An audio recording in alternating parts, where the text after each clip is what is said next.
This review is of Troll Mill by Katherine Langrish, which is the sequel to Troll Fell.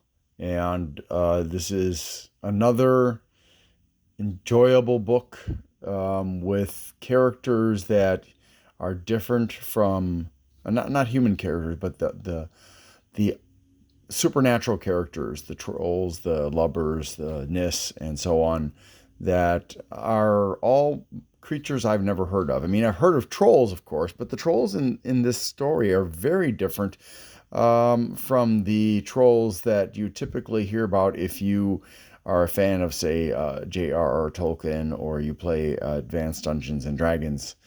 So it's quite a new experience for me because I'm not familiar with the uh, Scandinavian stories about monsters.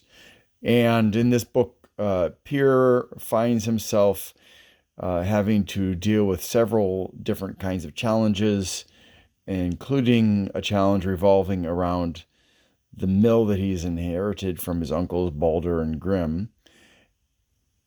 And there are some mysteries going on in the story. And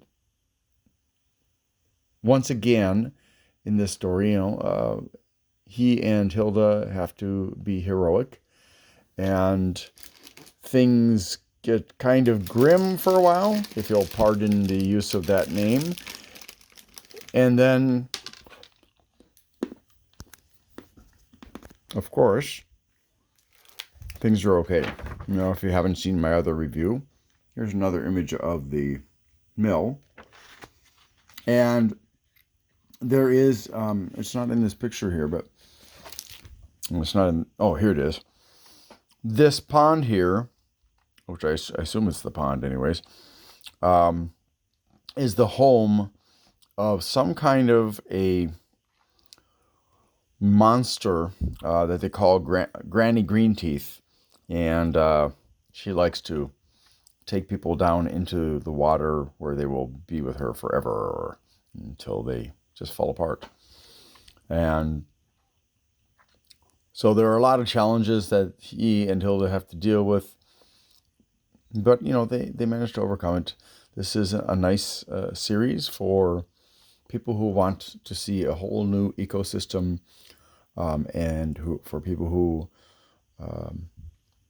want to have a fairly clean storyline, as far as there's not horribly graphic things happening in the story. There's no sex, and there's little violence, and really, honestly, it's a fun book. I wouldn't say it's a didactic book. It doesn't really necessarily teach a lot of morals or anything like that. However, it does teach to be brave and loyal, and to do the right thing even when it's extremely beyond inconvenient to do so. So yeah, it's not like an amazingly exciting book to read, and it's probably because it's really geared more toward kids, maybe up into the teens a bit, but not like really small kids.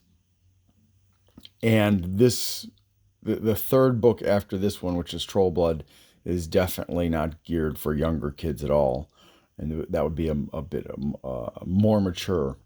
But this one and Troll Fell are definitely okay for kids, say down into maybe third grade. So I certainly recommend that you have your kids read this. And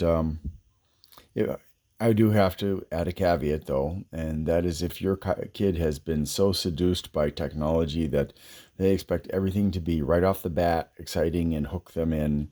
Her style is more along the lines of the classic writers like Stephen King, Alfred Hitchcock, with his suspenseful movies, where there's a slower build up to get to the exciting part.